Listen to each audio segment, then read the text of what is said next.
Hello అందరికీ. మా day starting నుంచి పెడుతున్నానండి. యాక్చువల్గా 4:45కే మా డే స్టార్ట్ అవుతుంది. ఇవాళ 4:46కి నేను మీకు పెట్టాను. ఇదిగోండి మార్నింగ్ మా పిల్లలు అయితే స్కూల్కి వెళ్తారు. వాళ్ళకి ఇగో ఎల్లో రైస్ అంటే నిమ్మకాయ పిండేసి ఎల్లో రైస్ చేసామండి. వాళ్ళకి ఇప్పుడు స్నానం అది చేసుకొని వచ్చాక వాళ్ళకి మేము ఆ ఎల్లో రైస్ తినిపిస్తాం. ఆ తర్వాత తినేసాక వాళ్ళు స్నానాలు చేసుకొని వచ్చి తయారైపోతారు. ఎల్లో రైస్ అయితే చేసి ఉంచామండి. ఇగోండి గీజర్ ఆన్ చేసాము. బాత్రూంలో నాకు గీజర్ ఆన్లో ఉంది. మా ఇద్దరు పిల్లలు అనమాట, మా బాయ్స్ ఇద్దరు అంటే మా తోడుకోవాలి బాబు, మా బాబు. ఒకరికైతే వేడి నీళ్ళు తొరిపేసి బయట పెట్టాము. ఇంకొకరు బ్రష్ చేస్తున్నారు. ఈలోగా మేము మా అబ్బాయిలు ఇద్దరును ఆలు పరాటా, ఇవాళ బ్రేక్ఫాస్ట్ ఆలు పరాటా అంటే క్యారేజ్కి ఆలు పరాటా కట్టామండి. 2 o'clock వస్తారు వాళ్ళు స్కూల్ నుంచి. ఇగో ఆలు పరాటా కడుతున్నాను. మా అబ్బాయి అయితే ఇంకా ఏంటి అదే ఎల్లో రైస్ తిను, నేను ఆలు పరాటా తినేస్తాను, నాకు క్యారేజ్ కట్టద్దు అని చెప్పాడు. కానీ ఏం చేస్తామండి, ఒక ఏజ్ వచ్చాక వాళ్ళ మాట మనం వాళ్ళకి ఇచ్చాలి. అగో మా అబ్బాయి అయితే ఇగో ఆలు పరాటా అది చేస్తున్నామండి. నేను ఇంకా చాలా వీడియోస్ పెడుతున్నాను, వ్లాగ్స్ అండ్ వ్లాగ్స్ అన్నీ పెడుతుంటాను. మీరు మాత్రం తప్పకుండా వాచ్ చేయండి. ఇది మా డైలీ రొటీన్లోని సగం.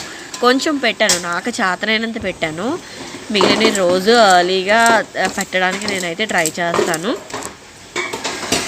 ఆలు పరోటా అది చేసి మా చిన్న అబ్బాయికి అయితే డబ్బా కట్టేశానండి. మా పెద్ద అబ్బాయికి పరోటా తినేస్తానన్నాడు.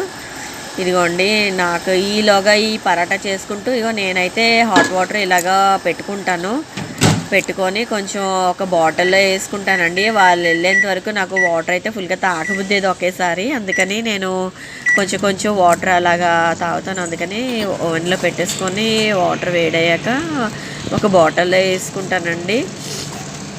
వేసుకొని మా తోటకోళ్ళు అంటది, అక్క ఒకేసారి తాగాలి, నువ్వు అలా తాగుతావేంటి అని.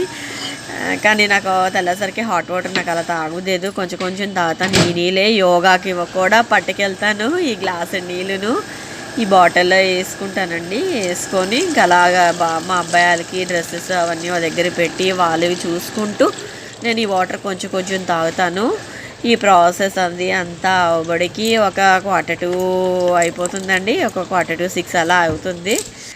ఆ తర్వాత ఇదిగోండి మా పిల్లలు అయితే బయలుదేరుతున్నారండి స్కూల్కి.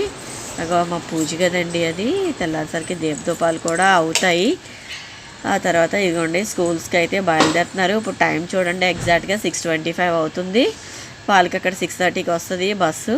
బయటకు వచ్చి మేము సాక్స్లు అవి రూమ్లోకే ఇచ్చేస్తామండి. వాళ్ళు మొబైల్ అవి చూసుకుంటూ తయారవుతారు. అందుకనే ఇంకా బయటకు వస్తే లేట్ అవుతుందని చెప్పేసి సాక్స్లు అవి మేము రూమ్లోకే తెచ్చి ఇచ్చేస్తాం వాళ్ళకి. సాక్స్లు అవి వేసుకొని అదిగో షూ అది వేసుకొని వాళ్ళు బయలుదేరుతారండి స్కూల్స్కి. వాళ్ళ స్కూల్కి బయలుదేరిన తర్వాత నేనైతే మేడమీన్కి వెళ్తాను. మేడమీన్కి వెళ్ళి అదిగో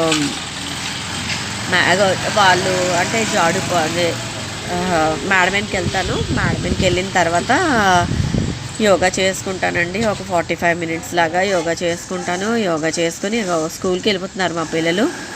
యోగా అయిపోయిన తర్వాత నేను ఇంకా కిందకి దిగుతానండి. ఇక పైకి అయితే వచ్చాను నేను యోగా చేసుకోవడానికి.